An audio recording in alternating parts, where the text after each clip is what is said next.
Hello दोस्तों, आपको अपना YouTube channel learning math science classes में आपका स्वागत है। आज हम लोग 9 सितंबर 2022 को फर्स्ट, सेकेंड, थर्ड और में पूछे गए मैथ क्वेश्चन का एनालिसिस करेंगे। क्या क्या क्वेश्चन आया था एग्जाम में, इन सारे क्वेश्चनों को मैं कुछ क्वेश्चन को लेकर के आपको एनालिसिस के द्वारा बताऊंगा और आपकी इस क्वेश्चन को देखने के बाद आपको जो भी क्वेश्चन बनाए होंगे जो सही या गलत का अंदाजा आप लगा सकते हैं। चलिए हम लोग आते हैं और आसान तरीके से सॉल्व करेंगे। कह रहे हैं वन पाई चार्ट से क्वेश्चन कह रहा है कि वन पाई चार्ट से कुल विद्यार्थी जो संख्या दिया हुआ 32,500 32,500 है। तो पी जो है पी 18% है और टी 12% है। मतलब कोई ऐसे होंगे कि पी का जो है परसेंटेज है वह 18% है और टी 12% है। तो हमें पहले सबसे पहले परसेंटेज तो टोटल निकाल लेना पड़ेगा। तो टोटल निकालेंगे तो कैसे करेंगे कि जो होता है वह 100 होता है, टोटल परसेंट होता है 100 हमारा टोटल परसेंट होता है। अब उसमें से कितना परसेंट है दोनों मिलकर के क्यों पूछा जा रहा है, पी और टी पूछा जा रहा है। तो पी और टी का परसेंटेज कितना हो जाएगा, पी और टी परसेंट कितना हो जाएगा, टोटल 12, 18 और 12 है, मतलब 30% हो गया टोटल। यही 30% पूछ रहा है कि 30% बराबर कितने स्टूडेंट्स होंगे। तो 30% बराबर स्टूडेंट पूछा जा रहा है। तो हम लोग डायरेक्टली क्या करेंगे, अब इसको 30/100 हो जाएगा, परसेंटेज है। अब कितना का पूछा जा रहा है, 32,500 का, तो 32,500 लिख दीजिए। अब इसको काट दीजिए, 32,500। अब हम गुना कर देंगे इसे। जब गुना कर देने के बाद कितना हो जाएगा, 3 × 5 = 15 और 3 दूना 6 और 1 7 और 3 3 9 और 0 का 0, मतलब आपका आंसर आ गया। तो ये दोनों जो पी और टी जो हैंगे वह कितने स्टूडेंट हो जाएंगे, 9,750, ये करेक्ट आंसर। चलिए अगला क्वेश्चन हम इसी प्रकार से लेते हैं। अगला क्वेश्चन कर रहा है कि 60 किलोमीटर की चाल से किसी दूरी को तय करने में 3 घंटा समय और आने में 40 घंटे समय लेते हैं।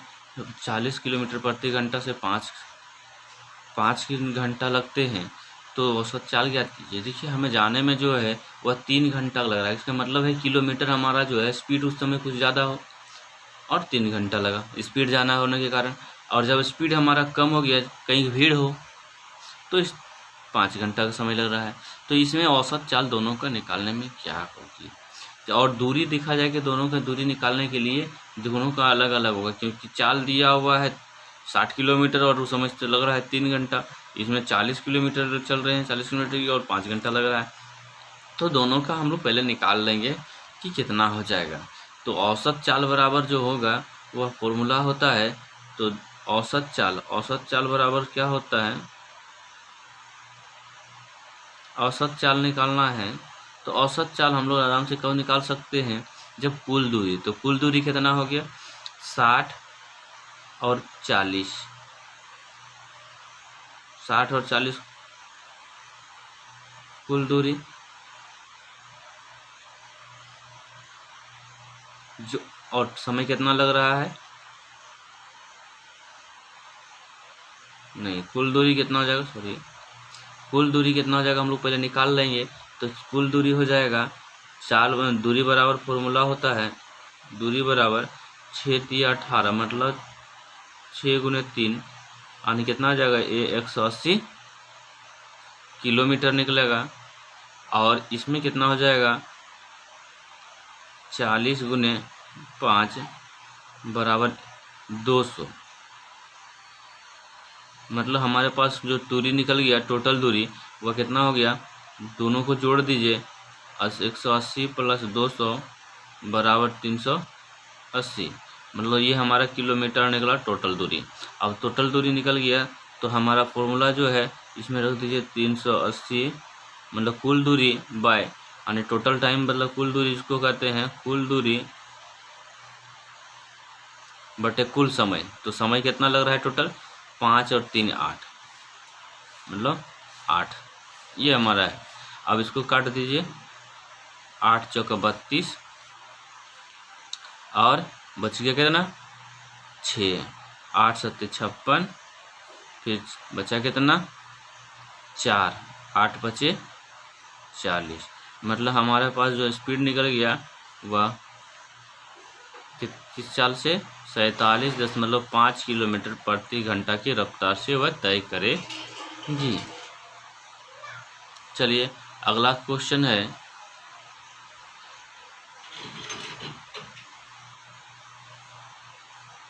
कह रहा है ये बी सी दिया हुआ है, ए बी सी का मान दिया हुआ है, ए बी सी का मान दिया हुआ है, तो इस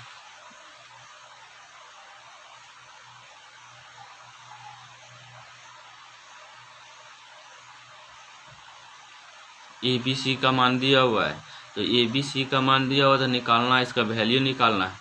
तो डायरेक्टली हम लोग क्या करेंगे, रख देंगे इसको वैल्यू। तो 2 का क्यूब रख दीजिए, प्लस 3 का क्यूब कर दीजिए, प्लस 5 का क्यूब कर दीजिए, -3, यानी इसका आंसर हो जाएगा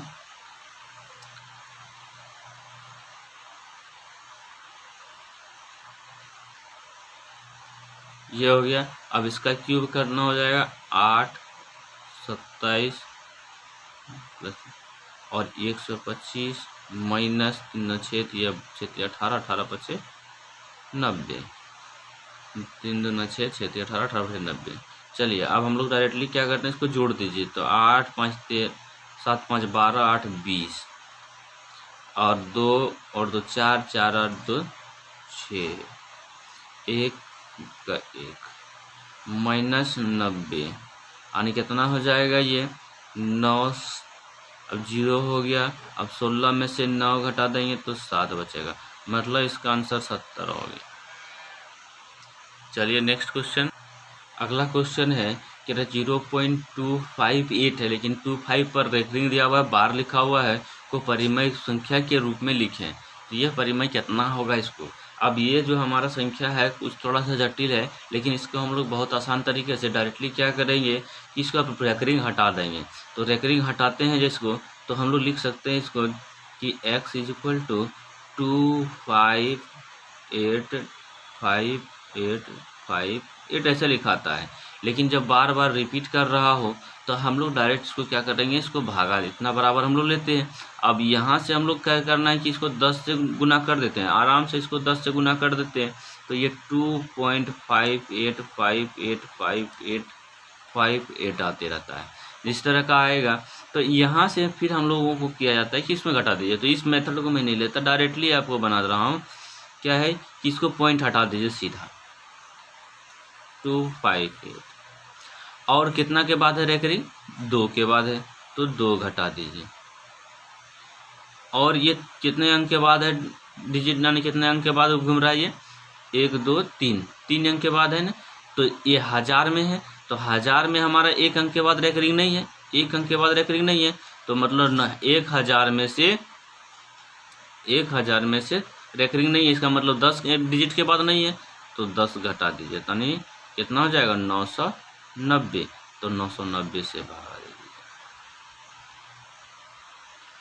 अब कितना हो गया ये 256 बटे 990, काट दीजिए, कितना हो जाएगा ये 128 बटे 445। अब कट सकता है क्या, नहीं कटेगा, मतलब हमारा आंसर हो जाएगा 128 बटे 445। चलिए अगला क्वेश्चन है कि आर सेंटीमीटर हो, आर बराबर 7 सेंटीमीटर, मतलब त्रिज्या दिया हुआ है आर जो है 7 सेंटीमीटर दिया हुआ है, तो गोले का संपूर्ण पृष्ठीय क्षेत्रफल निकालिए। ये तो बहुत आसान है, फॉर्मूले पर आधारित क्वेश्चन था जिसको आसान तरीके से आप लोग भी सॉल्व किए होंगे और आसान तरीके से बनाए भी होंगे। चलिए हम लोग अगले क्वेश्चन आते हैं। क्वेश्चन क्या है कि इसका फॉर्मूला जो होता है संपूर्ण पृष्ठीय क्षेत्रफल, संपूर्ण पृष्ठीय क्षेत्रफल बराबर 4πr² होता है। 4πr², मतलब 4 इंटू पाई का मान रख दीजिए और 7 है तो 7 इंटू 7, तो 7 कट गया, हमारे पास बचा। ये क्वेश्चन आप लोग ज़्यादा से ज़्यादा, ये क्वेश्चन 3 बार पूछा जा चुका है, अभी तक 3 टाइम्स पूछा जा चुका है, 3 बार पूछा जा चुका है। इसलिए क्वेश्चन ये है, इस प्रकार का क्वेश्चन को ज़्यादा से ज़्यादा ध्यान दीजिएगा। इससे पहले 2 एग्ज़ाम आने की 6 तारीख का एग्ज़ाम में भी पूछा गया था, 6 तारीख को भी पूछा गया था और 2 तारीख में भी पूछा गया था। तो ऐसे क्वेश्चन पर ध्यान देंगे क्योंकि यह क्वेश्चन बार बार रिपीट हो रहा है। 6 को पूछा गया, 8 को भी पूछा गया और 2 को भी पूछा गया है, नहीं सॉरी 9 को पूछा गया ये क्वेश्चन। चलिए हम लोग क्या करते हैं, आगे सॉल्व करते हैं। 8 7 56 हो जाएगा और 8 7 56, 56 और 5 61, मतलब ये देखिए हमारा आंसर हो गया। चलिए नेक्स्ट क्वेश्चन।